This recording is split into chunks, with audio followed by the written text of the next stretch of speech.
The note was slipped under Chief Adeyemi Bright's office door at 6:47 a.m. on a Monday, before anyone else had arrived on the 4th floor of the Bordion Road building in Lagos. It was written on a single sheet of lined paper, folded twice, with no envelope. The handwriting was careful, not educated careful, but patient careful. The kind of handwriting that belonged to someone who chose each letter deliberately, because they had learned early that careless words cost more than you could afford. The note said, "I am sorry for the short notice. My mother has lost her sight. There is no one else. I will not be coming back. Thank you for everything. Emmanuel Osai." Chief Adeyemi Bright read it 3 times standing in the doorway of his own office in his charcoal suit with his briefcase still in his right hand. The 3rd time, he read it more slowly than the first 2, the way a person reads something they already understand but are not yet ready to accept. Emmanuel Osai had driven him every morning for 9 years, 11 months and 14 days. He had never been 3 minutes late. He had never, not once, in 9 years, asked for anything Chief Adeyemi Bright had not first offered.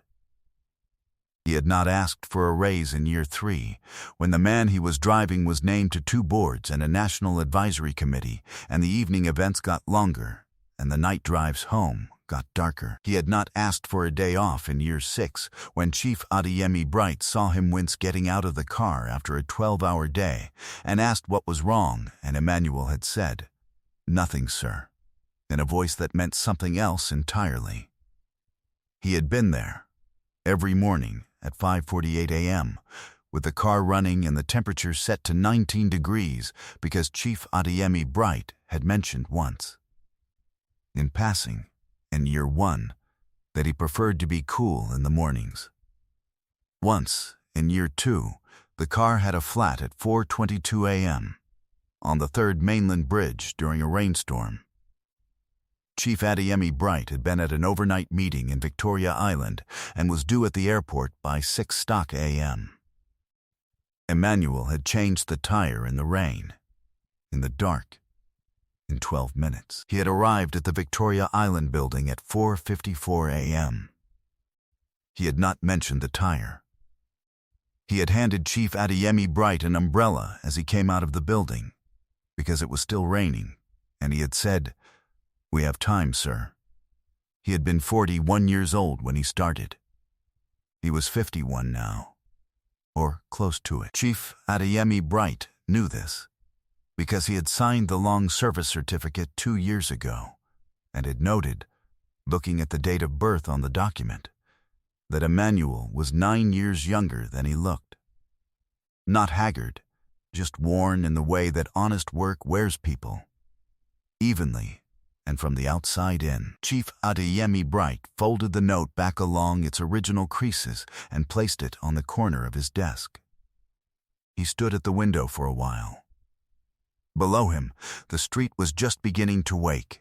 A hawker with a tray of sachets, a security guard changing shift, a woman in a yellow dress walking with the certainty of someone who had already been awake for 2 hours. He watched them without seeing them. Then he pressed the intercom and said, "Cancel everything before noon." His assistant, Blessing, not the warm kind of Blessing, but the efficient kind, who had organized his schedule for 6 years and treated uncertainty as a personal failure, said, "Sir, you have the Zenith Bank meeting at 9 and reschedule the Zenith Bank meeting," he said, "and find out where Emmanuel Osei lives." There was a pause that contained several things Blessing had learned not to say. "Yes, sir," she said. The address was in the Bariga neighborhood, on a street that the navigation system on Chief Adeyemi Bright's phone did not recognize by name, but located by coordinates. He did not take a company car. He took the car he kept in the lower garage. The one he had owned since before the company was what it was now. A 2009 Toyota Camry, the color of dark sand with 198,000 kilometers on the dashboard and a slight pull to the left that he had never had fixed, because he had never, in the 6 years since he stopped driving it daily, gotten around to it. He drove it himself. It took 43 minutes to reach the street in Barriga.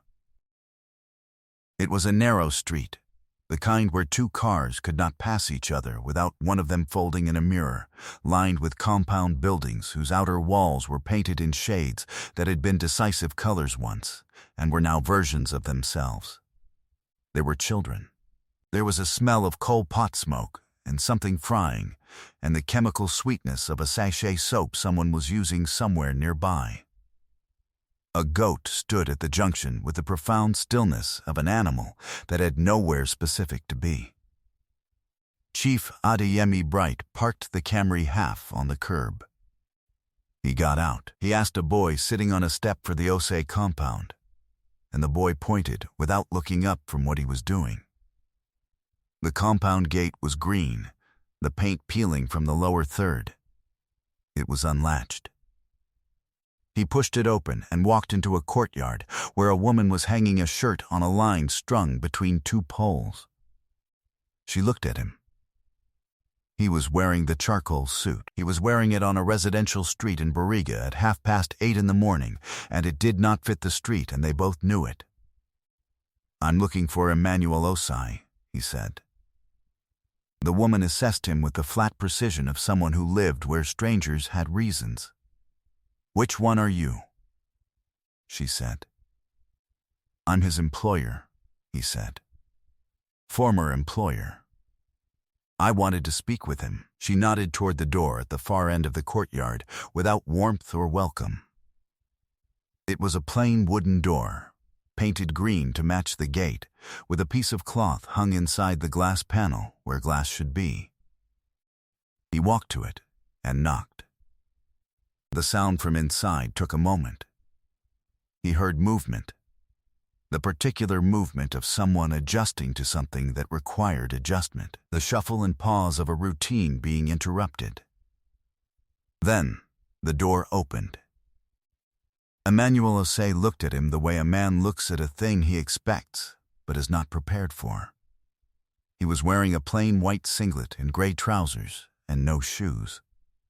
His face was the same face Chief Adeyemi Bright had seen in the rearview mirror 9,000 mornings, but unmade now, without the uniform and the cap and the professional calm that the job had required. He looked older and at the same time more like himself. "Sir," Emmanuel said.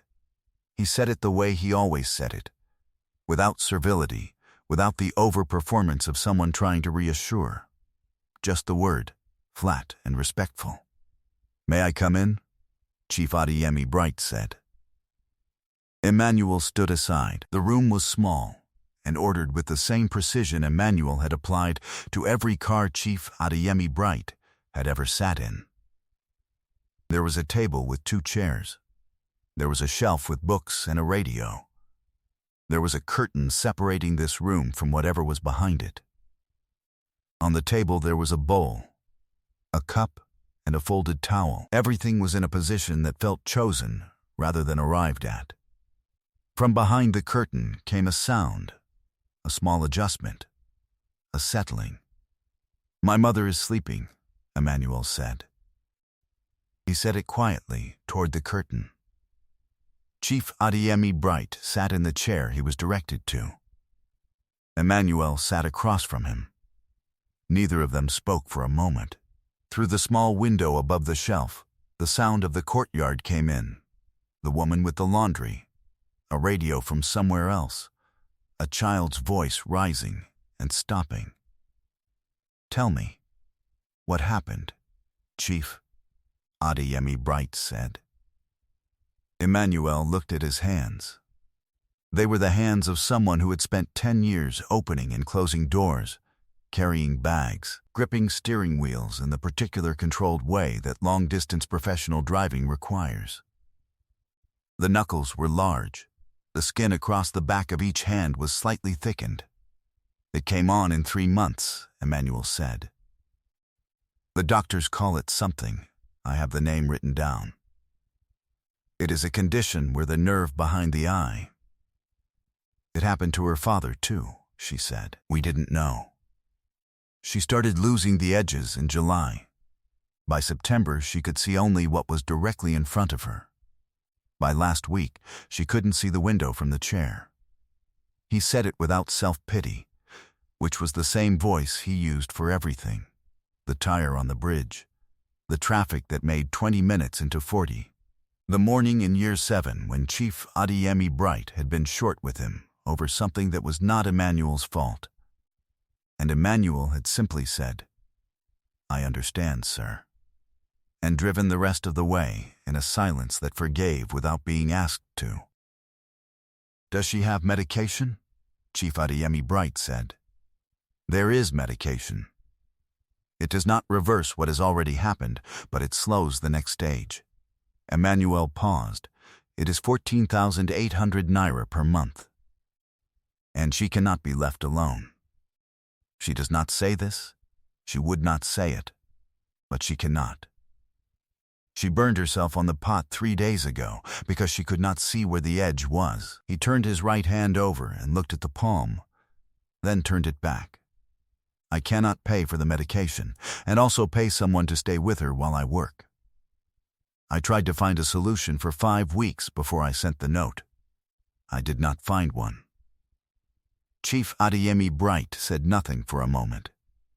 "You should have come to me," he said. Emmanuel looked at him.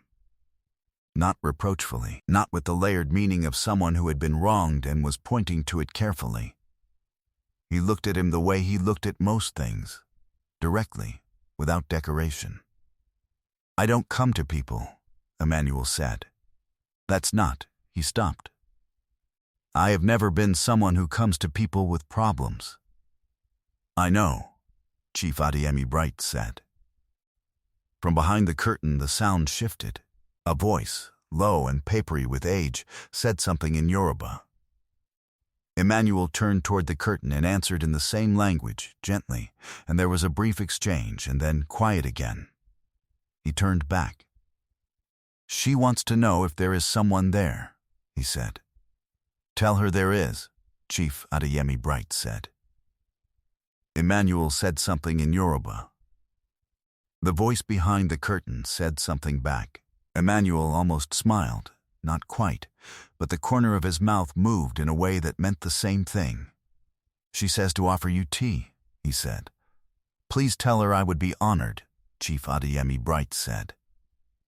Emmanuel stood and went behind the curtain. There were sounds of quiet movement, careful movement, the movement of someone in a space they knew by touch now rather than by sight. Chief Adeyemi Bright sat at the table and looked at the room. He looked at the shelf with its books. He looked at the bowl and the folded towel on the table, placed with the precision of a person who had long made order out of the space available to them. He looked at the curtain, through which the sound of careful movement continued. He thought about 9 years, 11 months, and 14 days. He thought about the Zenith Bank meeting he had rescheduled. He thought about what it would have cost him to hear about this differently, in a reference request, in a chance conversation, in the way you sometimes discover the full life of someone you have only seen in profile. He thought about the note folded on the corner of his desk. Emmanuel came back with 2 cups of tea on a small tray. He set one in front of Chief Adeyemi Bright and one at his own place, and sat down. The tea was ginger, with something underneath it. A spice Chief Adeyemi Bright couldn't name, but that was warm, in a way that went into the chest rather than staying on the tongue. He held the cup for a moment before drinking. "I want to propose something to you," Chief Adeyemi Bright said. Emmanuel waited. "The medication is 14,800 naira a month. I will take care of that, starting this month, as a long service benefit. I should have had this in place years ago, a medical support arrangement for family members. I don't have it. That is a failure on my part, and I'm correcting it now." He set the cup down. "I also want to arrange for a home aide, someone trained, Someone who can be here from 7 in the morning until you're back in the evenings. I know someone at a care organization in Surulere. I'll make a call today. Emmanuel was looking at him. In return, Chief Adeyemi Bright continued, I want you to come back. Not because I can't find another driver. I can find another driver. But 9 years, 11 months, and 14 days is something I don't replace. You know how I think. You know what I need before I know I need it. The work we do together, the way we do it, I don't find that in an advertisement. Emmanuel said nothing. If this story is already sitting somewhere behind your chest, stay with it. What Emmanuel says next is not what most people expect. I can't come back, Emmanuel said. Chief Adeyemi Bright looked at him. Not yet, Emmanuel said. She is still adjusting. She woke up 4 times last night. The first week of blindness is not. She needs to know where I am.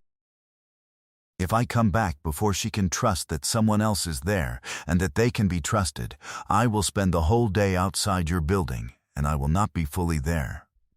I cannot drive you the way I drive you if I am halfway somewhere else. He looked at the curtain. I need 3 weeks. 4 at most. If the aide is someone I can trust, and she has 4 weeks to know that person's voice and their footstep and the way they make the tea, I can come back. Chief Adeyemi Bright looked at him for a long moment. 4 weeks, he said. Maybe 3, Emmanuel said. I'll manage the Zenith Bank meetings by myself for 3 weeks, Chief Adeyemi Bright said. I did it for 30 years before you arrived. Emmanuel looked at him again. This time the corner of his mouth moved more deliberately. You were late twice, Emmanuel said. Chief Adeyemi Bright picked up the teacup. I was late once, he said. Twice, Emmanuel said, with the flat certainty of someone who had been keeping exact records. There was a quiet between them that was not uncomfortable. Outside, the radio from the other compound played something that neither of them listened to. The goat had moved. Somewhere in the courtyard it shifted and was still again. There is one more thing, Chief Adeyemi Bright said.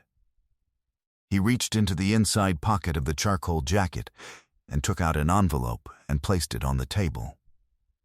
This is 4 months' salary. I should have paid it as medical leave, and I didn't, because there was no policy for it. There is now.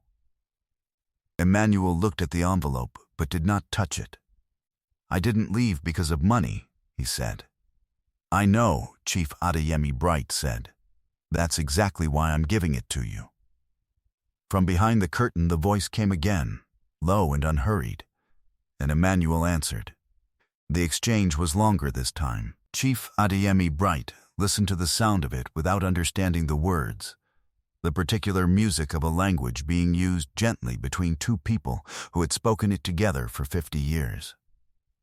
He listened to it the way you listen to something you recognize as important, even when you cannot follow it. When Emmanuel turned back, his expression had changed, not broken. Nothing in Emmanuel's face ever broke, but shifted, the way a surface shifts when something underneath it has been resolved. She wants to know your name, Emmanuel said. Tell her Adeyemi, Chief Adeyemi Bright said. Just Adeyemi. Emmanuel spoke to the curtain. The voice behind it said something that went on for a little while. Emmanuel listened. When it stopped, he translated without dramatics, looking at the table rather than at his employer. She says, a man who comes to find a person instead of waiting for them to come back, that is a man who knows that some things cannot be replaced. She says her son has served someone like that. She says, Adeyemi. I am blind, but I can hear the quality of a man in the way he sits in a room. You sat down.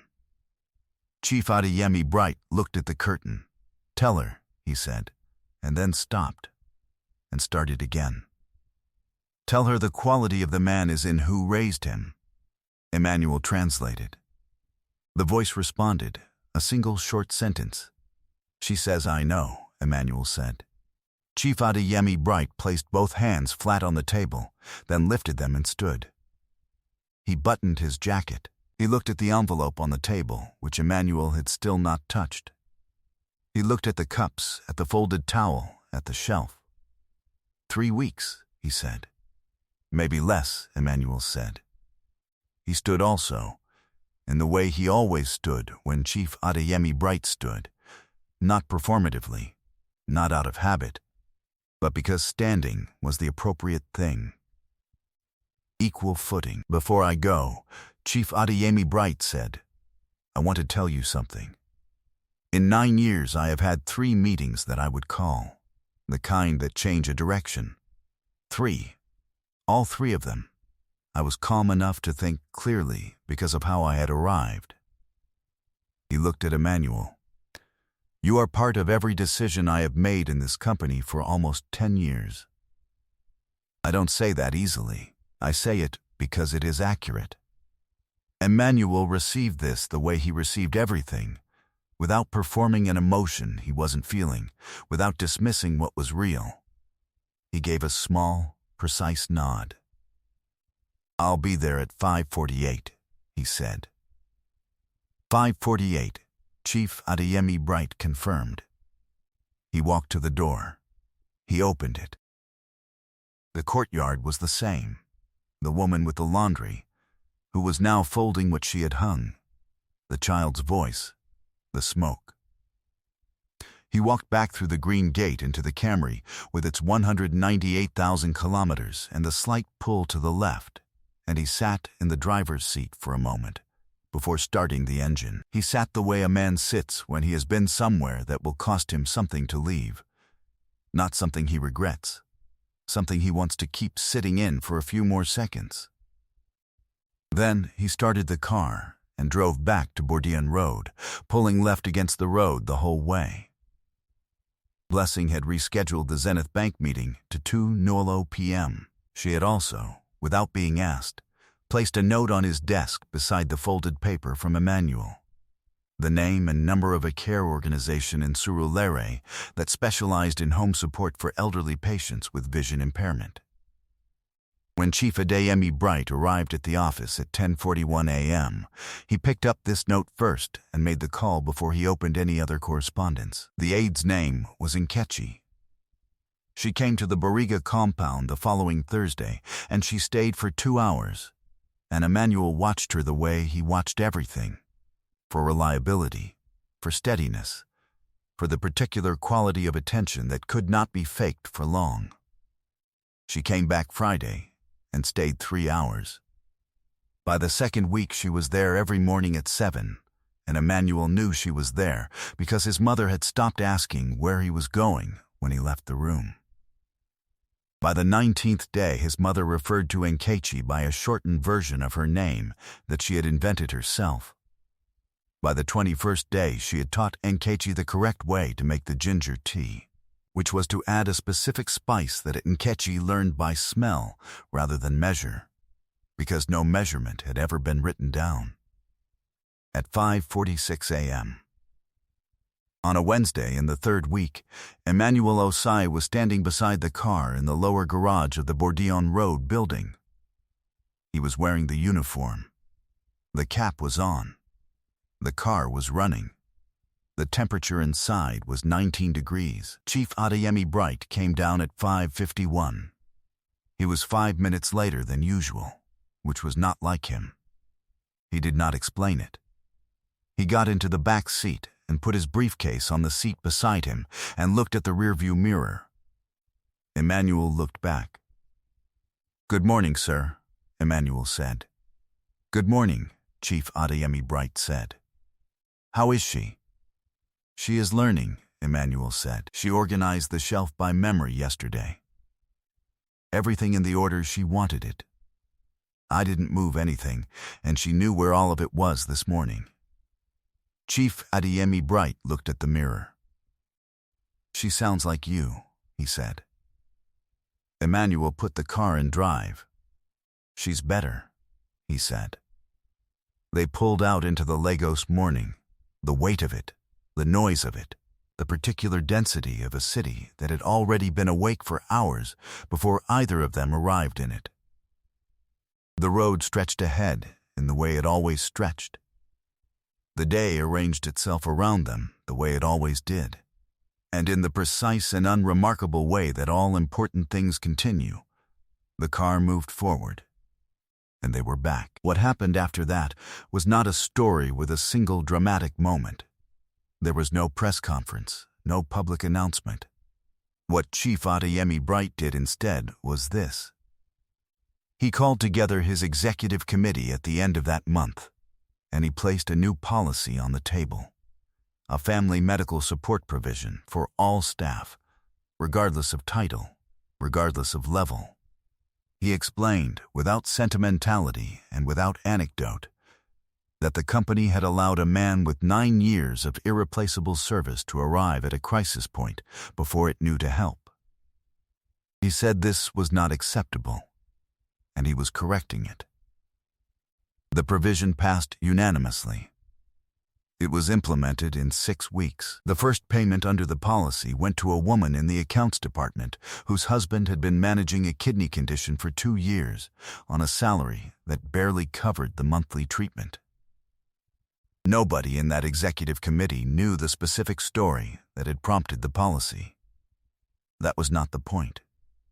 The point was the policy, and Nkechi, the aide from the care organization in Surulere, came every morning at 7 and left every evening at 6 and learned, over the following months, more spices by smell than she had ever learned by recipe.